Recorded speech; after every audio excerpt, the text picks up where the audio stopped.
Por favor, abra su Biblia en Santiago, capítulo 5. Leamos desde el verso 10. Hermanos míos, tomad como ejemplo de aflicción y de paciencia a los profetas que hablaron en nombre del Señor. Y aquí tenemos por bienaventurados a los que sufren. Habéis oído de la paciencia de Job, y habéis visto el fin del Señor, que el Señor es muy misericordioso y compasivo. ¿Está alguno entre vosotros afligido? Haga oración. ¿Está alguno alegre? Cante alabanza. ¿Está alguno enfermo entre vosotros? Llame a los ancianos de la iglesia y oren por él, ungiéndole con aceite en el nombre del Señor.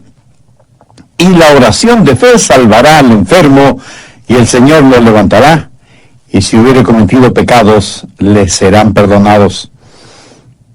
¿Sabe que los hijos de Dios también se enferman? Y sin embargo alaban a Dios. ¿Por qué? Porque hay esperanza en Jesús. Él es la respuesta para cada necesidad del hombre. La Biblia dice en Filipenses 4:19, mi Dios pues suplirá todo lo que os falta conforme a sus riquezas en gloria en Cristo Jesús. Y esto se refiere tanto a necesidades espirituales, necesidades materiales y necesidades corporales. Esto de la salud es un asunto muy complicado, pero a pesar de eso podemos decir con gran gozo y certeza que en Jesús tenemos la victoria. Por lo tanto, no hay necesidad de que un creyente nazca llorando, viva quejándose y muera desilusionado. El cristiano debe ser una persona victoriosa, pero con todo y eso, los cristianos también sufrimos aflicciones. Note lo que dice Santiago 5:10. Hermanos míos, tomad como ejemplo de aflicción y paciencia a los profetas que hablaron en nombre del Señor. Es evidente que los profetas sufrieron aflicciones. Verso 11. Y aquí tenemos por bienaventurados a los que sufren. Habéis oído de la paciencia de Job. Usted bien sabe la historia de Job. Él tuvo aflicciones materiales, físicas, emocionales y corporales. Los problemas de Job fueron proverbiales. Así que el asunto de salud es un asunto complicado. Al respecto, veamos algunos puntos importantes. Primero, la causa de la enfermedad. ¿Por qué la gente se enferma? Las causas son muchas y variadas. Algunas personas se enferman debido a su pecado. De hecho, seguramente nos sorprenderíamos al saber cuántas enfermedades físicas son el resultado del pecado. Busque 1 de Juan 5:16. Si alguno viere a su hermano cometer pecado que no sea de muerte, pedirá, y Dios le dará la vida. Hay un pecado que es de muerte. Ahora, sin adentrarnos en todas las ramificaciones teológicas de este versículo, sencillamente quiero que note que algunas personas mueren debido a su pecado. Y Juan aquí no está hablando de muerte espiritual, sino de muerte física. Busque 1 Corintios 11:30. Por lo cual hay muchos enfermos y debilitados entre vosotros, y muchos duermen. Cuando Pablo dice duermen, pues no se refiere a la acción de dormir, sino al hecho de estar muerto. ¿Pero qué quiso decir con eso? Que debido a sus pecados se enfermaron. En otras palabras, muy frecuentemente, nuestra enfermedad es el resultado directo de nuestro pecado. Dios ni siquiera tiene que juzgarnos porque nuestro propio pecado nos juzga. Por ejemplo, los alcohólicos se intoxican con lo que beben. ¿Sabe usted lo que es un tóxico? Pues es un veneno.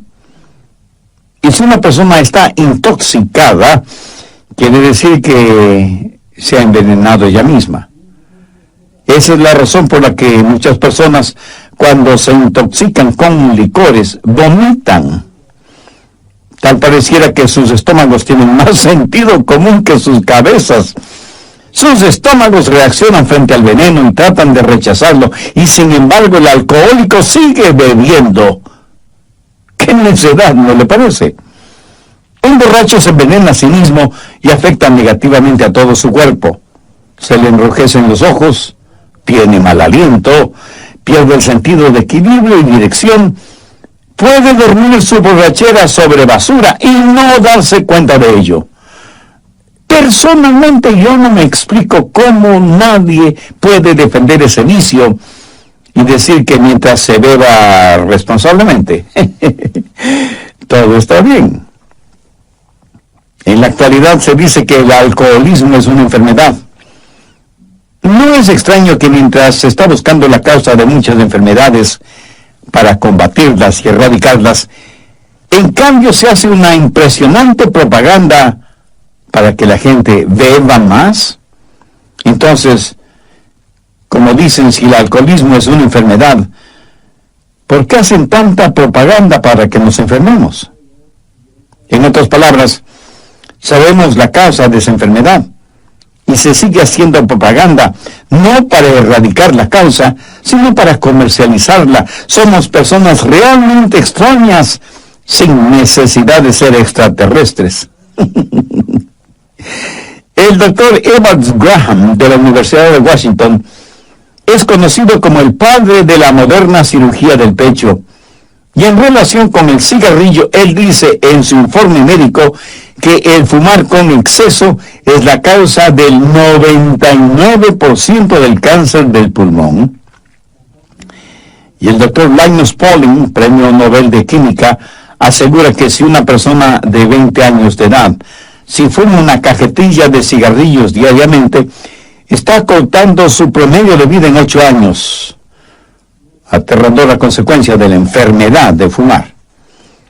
Ahora, quienes hicieron estas declaraciones no son ni pastores, ni predicadores, ni sacerdotes o líderes religiosos. Son científicos investigadores que hablan de los resultados de sus investigaciones. Hay otras personas que se enferman debido a la dieta que tienen y la practican hasta el fanatismo, sin ninguna supervisión médica o de algún reconocido nutricionista.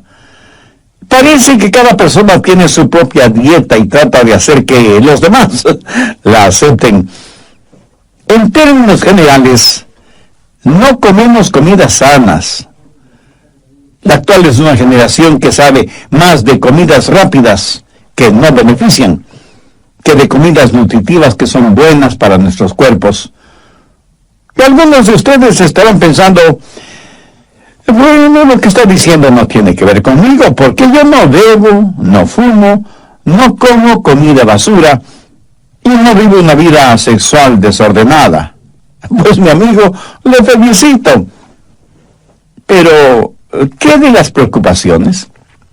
¿No sabe que la preocupación hará en usted físicamente lo mismo que la arena hace en una maquinaria? En la actualidad hay muchas formas de distracciones, con bebidas incluidas, que le harán daño físicamente, lo mismo que las preocupaciones. No digo que siempre, pero muchas veces nuestra enfermedad no es más que el resultado directo de nuestro pecado. ¿Sabía que otras veces la enfermedad puede ser causada por Satanás? Vamos al libro de Job, capítulo 2, verso 7. Entonces salió Satanás de la presencia de Jehová e hirió a Job con una sarna maligna. ¿Quién atacó a Job con esa enfermedad? Satanás. Y en el Nuevo Testamento, en el libro de los Hechos, capítulo 10 y verso 38, leemos que Jesús anduvo haciendo bienes y sanando a todos los oprimidos por el diablo. Satanás hirió con una sarna a Job y tuvo muchos hombres y mujeres bajo su opresión física. La opresión satánica se tradujo en enfermedades físicas. Así que algunos están enfermos debido a su pecado y otros están enfermos debido a Satanás. Ahora escúcheme atentamente. Algunos están enfermos porque Dios permite esa enfermedad con un propósito especial. No es que Satanás lo hace, o sean resultado de algún pecado en particular. En la Biblia muchos de los santos de Dios padecieron enfermedades, y el ejemplo clásico es el del apóstol Pablo. Busque 2 Corintios 12, verso 7, en donde Pablo declara: y para que la grandeza de las revelaciones no me exaltase desmedidamente, me fue dado un aguijón en mi carne, un mensajero de Satanás para que me abofetee, para que no me enaltezca sobremanera, respecto a lo cual 3 veces he rogado al Señor que lo quite de mí, y me ha dicho: bástate mi gracia, porque mi poder se perfecciona en la debilidad. Por tanto, de buena gana me gloriaré más en mis debilidades, para que repose sobre mí el poder de Cristo. Muchos estudiosos de las Escrituras creen que el aguijón en la carne que menciona Pablo seguramente era una enfermedad en los ojos, porque el apóstol, escribiendo a los Gálatas, les dijo: porque os doy testimonio de que si hubieseis podido, os hubierais sacado a vuestros propios ojos para dármelos. ¿Por qué Pablo no fue sanado de su enfermedad? ¿Es que acaso su fe era débil? No lo creo. A lo mejor Pablo estaba fuera de la voluntad de Dios. De ninguna manera. Dios tenía un plan específico y sobresaliente para Pablo. Por un momento quiero que veamos 2 Timoteo 4:20. Aquí Pablo menciona a Trófimo, que estaba sumamente enfermo. Y el apóstol dice: Erasto se quedó en Corinto, y a Trófimo dejé en Mileto, enfermo. Pablo, el apóstol, tenía poder para realizar milagros de sanidad. ¿Piensa que Pablo dejó a Trófimo enfermo en Mileto porque no le importaba o porque la enfermedad de su compañero le era indiferente? De ninguna manera. Sencillamente la voluntad de Dios no era el sanar a Trófimo. Por eso Pablo lo dejó enfermo en Mileto. Veamos ahora 1 Timoteo 5:23. Este es un consejo que Pablo le da a su hijo espiritual Timoteo. Y le dice: ya no bebas agua, sino que usa un poco de vino por causa de tu estómago y de tus frecuentes enfermedades. Timoteo es un hijo de Dios, un predicador del Evangelio y un gran siervo e hijo espiritual de Pablo. Sin embargo, Pablo no tuvo el poder para milagrosamente sanarle. Lo único que pudo hacer el apóstol fue recomendarle que ya no bebiera agua por obvias razones de contaminación y que más bien tomara un poco de vino. El agua en Israel y en la Tierra Santa, en general, tiene un alto contenido alcalínico, no muy recomendable para la buena digestión. Pablo no le está diciendo a Timoteo que se vuelva un borracho, sino que tome un poco de vino para sus enfermedades estomacales. En el Antiguo Testamento, veamos 2 de Reyes 13, verso 14. Estaba Eliseo enfermo de la enfermedad de que murió. ¿Cómo murió Eliseo, quien tuvo una doble porción del espíritu que moraba en Elías? Murió porque ya no tenía comunión con Dios, y por eso se enfermó. ¿Qué había hecho de malo? Al estudiar la Biblia descubrirá que Eliseo estaba en comunión con Dios, y que aún estando en su lecho enfermo, hizo una de las más extraordinarias profecías bíblicas, y no hay ninguna indicación de que Eliseo estuvo enfermo debido a su pecado. Frecuentemente Dios tiene un propósito increíble cuando permite alguna enfermedad a sus santos. ¿Cuáles son esos propósitos de Dios en la vida de sus hijos por medio de la enfermedad? Segundo, para que experimentemos la gracia de Dios. Dios le dijo a Pablo: bástate mi gracia, porque mi poder se perfecciona en la debilidad. Tercero, el poder viene por medio del sufrimiento y la enfermedad. Pablo hizo un maravilloso descubrimiento, que por medio de la enfermedad podía conocer el poder de Dios, quien le dijo: mi poder se perfecciona en la debilidad.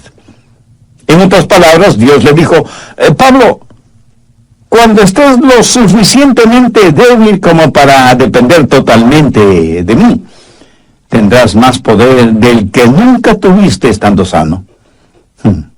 Por eso es que Pablo dijo, por tanto, de buena gana me gloriaré, más bien en mis debilidades, para que repose sobre mí el poder de Cristo. Y la frase para que repose sobre mí el poder de Cristo es muy significativa. Quiere decir literalmente extender el tabernáculo de Dios. Dios ha extendido su poder sobre la vida de Pablo, y por eso el apóstol siente que cuando es débil, entonces es fuerte.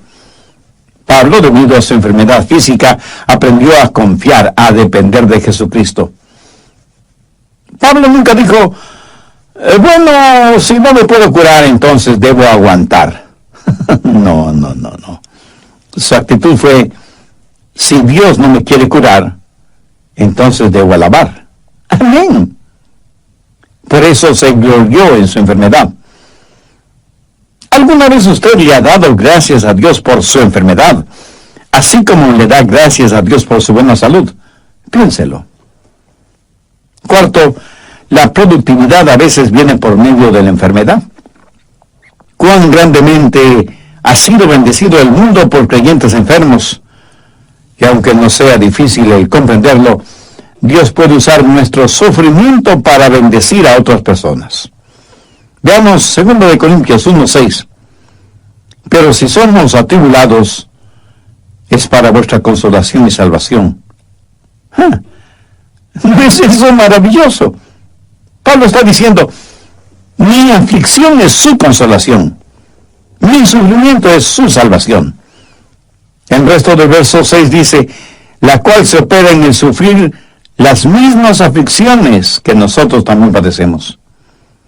Recuerda que a Pablo Dios le dijo lo mucho que debía sufrir por amor de su nombre. La productividad a veces viene por medio de la enfermedad. Busque Juan 15, verso 2. Todo pámpano que en mí no lleva fruto lo quitaré, y todo aquel que lleva fruto lo limpiaré, para que lleve más fruto. Aquí la palabra limpiar significa podar. Cortar aquello que podría ser un estorbo en el crecimiento y desarrollo de los racimos. Y aunque es una operación dolorosa, es necesaria. ¿Necesita usted esa operación espiritual? No sabe por qué tiene la enfermedad que tiene. Pero aún mucho más importante que esto es, ¿cuál es su relación con Dios? ¿Quién es y qué representa Cristo en su vida? Si usted tiene dudas respondiendo esas preguntas, entonces usted necesita hacer una decisión espiritual ahora mismo. Un hombre estaba visitando un huerto de manzanas y vio un árbol tan cargado de manzanas que las ramas tenían que ser apuntaladas, y le preguntó al cuidador de la huerta acerca de la productividad de ese árbol. Y el hombre le contestó, Señor, usted no lo va a creer, pero este era uno de los árboles menos productivos en la huerta, por lo que tuve que tomar medidas drásticas. Con un hacha hice una profunda incisión en el tronco del árbol, y desde entonces este árbol ha dado más manzanas que ningún otro árbol del huerto. Aprendí que cuando un árbol no tiene más que ramas y hojas, pero no da ningún fruto, la herida que le hice en el tronco sirvió para despertar a este árbol, para que diera fruto. Interesante, ¿no le parece? Quinto, la pureza llega por medio del sufrimiento y la enfermedad. Veamos 1 de Pedro 5:10. Mas el Dios de toda gracia, que nos llamó a su gloria eterna en Jesucristo, después que hayáis padecido un poco tiempo, Él mismo os perfeccione, afirme, fortalezca y establezca. ¿Alguna vez he pensado que a lo mejor sus sufrimientos son para su perfección, para su fortalecimiento, para su crecimiento espiritual? Por eso es que Pedro está diciendo lo que dijo. Mire lo que Job dijo, mas él conoce mi camino, me probará y saldré como oro. En otras palabras, Job dijo, este sufrimiento es como un crisol, en donde serán quemadas todas las impurezas. Y en el Salmo 119:67, David dijo, Antes que fuera yo humillado, descarriado andaba, mas ahora guardo tu palabra. Primera de Corintios 1, verso 27. Sino que lo necio del mundo escogió Dios para avergonzar a los sabios, y lo débil del mundo escogió Dios para avergonzar a lo fuerte.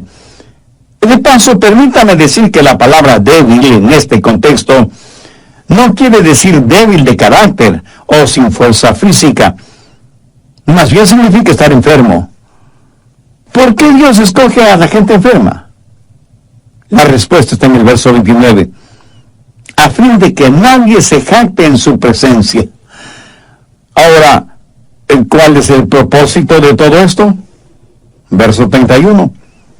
Para que, como está escrito, el que se gloríe en el Señor. ¿Cómo es que nuestra muerte puede traer gloria a Dios? Vayamos al Evangelio de Juan, capítulo 21, verso 19. Esto dijo dando a entender con qué muerte había de glorificar a Dios. Dios, por así decirlo, cierra la boca del diablo. El apóstol Santiago usa el ejemplo de Job. La acusación del diablo contra Job era que Job no amaba a Dios. Y la única razón por la cual Job servía a Dios es porque Dios le había sobornado. Y Satanás le dijo a Dios, Job te sirve porque eres demasiado bueno con él. ¿Qué es lo que el diablo le dijo a Eva en el jardín del Edén? Dios no es lo suficientemente bueno para ti. Mira lo que Dios no te permite tener. Pero en relación con Job, el diablo dice que Dios era demasiado bueno con Job. Y Dios respondió al diablo, tú no conoces a mi siervo Job. Él no me sirve debido a las cosas que le doy o a lo que hago por él.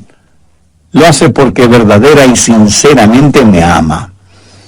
Para probártelo, Satanás, te doy permiso para que le quites todo lo que tiene, pero no toques su vida. Bueno, creo que todos sabemos esa extraordinaria historia, resumida en la clásica frase de Job, he aquí, aunque él me matare, en él esperaré. Aquí Job está declarando su total y absoluta fe en Dios. Muchas personas, incluso creyentes, profesan una fe condicionada. El Señor, si haces esto por mí, Dios, si me ayudas a conseguir esto o aquello. La verdad es que necesitamos una fe como la de Job, quien dijo, Señor, aunque me mates, te serviré. Eso, mi amigo, cierra la boca de Satanás. ¿No sería formidable que en nuestro contexto actual podamos decir, aunque no tengo buena salud, y aunque no tengo posesiones materiales, amo a mi Dios, y Jesucristo es real y suficiente para mí? Andrew Murray fue un gran hombre de Dios, y él escribió lo siguiente: frente a los problemas, un hijo o hija de Dios pueden decir, Dios me trajo hasta aquí, y es por su voluntad que estoy en este lugar. Él me protegerá con su amor, y me dará la fortaleza para comportarme como su hijo. Él transformará las pruebas en bendiciones, y enseñándome las cosas que Él quiere que aprenda. Y finalmente, en su tiempo, Él me sacará de los problemas, como y cuando Él lo quiera. Ahora quiero que veamos algunas de las causas de las enfermedades en los hijos de Dios. No porque hayan cometido algún pecado en particular, sino porque Dios tiene un propósito mucho más importante. Sexto, la cura para la enfermedad. Santiago 5, desde el verso 13. ¿Está alguno entre vosotros afligido? Haga oración. ¿Y está alguno alegre? Cante alabanza. ¿Está alguno enfermo entre vosotros? Llame a los ancianos de la iglesia y oren por él, ungiéndole con aceite en el nombre del Señor. Y la oración de fe salvará al enfermo, y el Señor lo levantará, y si hubiere cometido pecados, le serán perdonados. Aquí la palabra enfermo significa no tener ninguna fortaleza física, pero tampoco se refiere a un simple dolor de cabeza o a que le duele algún diente de la dentadura postiza. No se refiere a nada de eso. Aquí se habla de una verdadera enfermedad genuina, real, terrible. Entonces, ¿cuál es el procedimiento a seguir? Primero, llamar a los ancianos de la iglesia. Esto no necesariamente significa una persona llena de años, aunque esa es la etimología de la palabra, pero más bien se refiere a un líder en la iglesia. Anciano es una palabra usada intercambiablemente en la Biblia referente a un pastor o un obispo. Hay que llamar a los líderes espirituales en la iglesia, no simplemente a cualquier persona, no a pseudopastores o líderes o apóstoles o profetas, que no son más que lobos disfrazados de ovejas. Segundo, orar por el enfermo y ungirle con aceite. Así lo dice el verso 14. Oren por él ungiéndole con aceite en el nombre del Señor. Ahora, ¿qué significa ungir con aceite? Algunos estudiosos dicen que significa el uso de medicinas, que hace referencia al uso de medicamentos para curarse. De paso, permítame decir que Dios puede usar doctores para sanar a algún enfermo. No hay nada de malo en consultar con un doctor. Lo malo es depositar la fe en ese doctor en vez de tener fe en Jesucristo. En mi opinión, el ungimiento con aceite no se refiere al uso de medicamentos.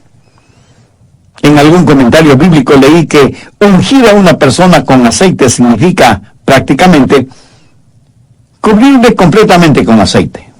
Bueno, yo no lo creo así. Eso equivaldría a tener un enfermo resbaloso. En la Biblia, el aceite fue usado como símbolo del Espíritu Santo, separando y santificando a alguna persona específicamente para la causa de Cristo. Permítame darle un ejemplo de lo que estoy diciendo. Vayamos al libro de Levítico, en el Antiguo Testamento, capítulo 8, verso 10. Y tomó Moisés el aceite de la unción, y ungió el tabernáculo y todas las cosas que estaban en él. ¿Lo comprende? Cuando usted unge con aceite a alguien o a algo, lo santifica. ¿Tiene problemas entendiendo lo que significa la santificación? Es muy sencillo. Significa apartar para un propósito o para un trabajo específico. Miren los siguientes versículos, el 11 y 12. Y roció de él sobre el altar 7 veces, y ungió el altar y todos sus utensilios, y la fuente y su base para santificarlos, y derramó del aceite de la unción sobre la cabeza de Aarón, y lo ungió para santificarlo. El ungimiento con aceite es un acto simbólico, similar a la Cena del Señor, o Santa Cena, o Comunión, al bautismo por inmersión, o la imposición de manos. Simboliza algo hermoso y sobrenatural. El aceite en la Biblia, siendo un símbolo del Espíritu Santo, cuando es usado para ungir a una persona, simboliza el que esa persona es separada, apartada para el servicio de Dios. Cuando una persona está enferma y llaman a los ancianos o a los líderes espirituales de la iglesia, y ellos le ungen con aceite en el nombre del Señor Jesucristo, significa que esa persona, aunque esté enferma, está separada para el servicio y la causa de Cristo. Ahora, ¿por qué Dios debería sanar a una persona que no ha sido santificada? ¿O por qué Dios debería darle buena salud para que usted siga sirviendo al diablo? El ungimiento de una persona enferma es la declaración tácita de que esa persona está total y completamente entregada en cuerpo y alma al control del Espíritu Santo. Conozco a cientos de personas que han testificado y traído muchas almas al... O sea que, estando enfermas, hicieron más de lo que nunca hicieron estando sanas. Nuevamente, veamos Santiago 5, versos 13 y 14. ¿Está alguno afligido entre vosotros? Haga oración. ¿Está alguno alegre? Cante alabanza. ¿Está alguno enfermo entre vosotros? Llaman a los ancianos de la iglesia y oren por él, ungiéndole con aceite en el nombre del Señor. ¿Notó eso? Son los ancianos los que oran por la persona enferma. Y tenga en cuenta que esto no es orar con la persona enferma, sino orar por la persona enferma. Los ancianos están ahí para orar, para descubrir y para hacer la voluntad de Dios. La oración que llega al cielo es la oración que comienza en el cielo. No oramos por la primera cosa que se nos viene a la cabeza. Necesitamos conocer la voluntad de Dios. Primera de Juan 5:14 dice, y este es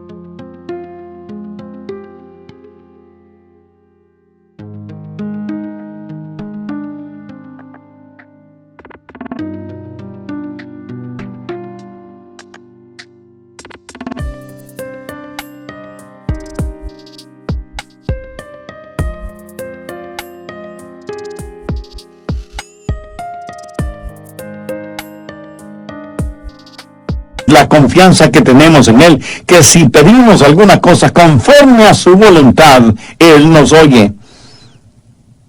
Oramos por la persona enferma para determinar la voluntad de Dios. Así que primero oramos y luego la ungimos con aceite en el nombre del Señor. ¿Y cuál es el resultado? La oración de fe salvará al enfermo. Si la voluntad de Dios es sanar a ese enfermo, Dios nos dará a nosotros la fe para orar. Ahora escúcheme atentamente, porque hay muchas personas que asisten a esas fuertemente hipnotizantes y emocionantes reuniones de sanación y milagros. Yo creo que la parte más ardiente del infierno está reservada para esos charlatanes y fraudulentos mercenarios espirituales que van por todo el mundo esquilmando a los ingenuos, diciéndoles que el poder de Dios está en ellos para sanar enfermos, cuando no son más que desvergonzados vividores que se aprovechan de la credulidad de los tontos útiles. Esos pseudoapóstoles, pastores, profetas, ministros o como se autodenominen, son una verdadera abominación a los ojos de Dios. Pero esto no invalida el poder de Dios para sanar. Yo creo en la sanidad milagrosa y sobrenatural. Yo creo que Dios me ha sanado de muchas enfermedades para que crea en su sanidad. Pero recuerde que cada cosa que Dios hace, Satanás la falsifica. Y estos pseudo sanadores que abundan en nuestro mundo actual, toman a una persona que está en una silla de ruedas o que usa muletas y les imponen las manos,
y dicen unas cuantas palabras misteriosas y desconocidas, y como nada sucede, declaran: hermanos, la voluntad de Dios es sanar a todos, pero esta persona no tiene suficiente fe como para ser sanada.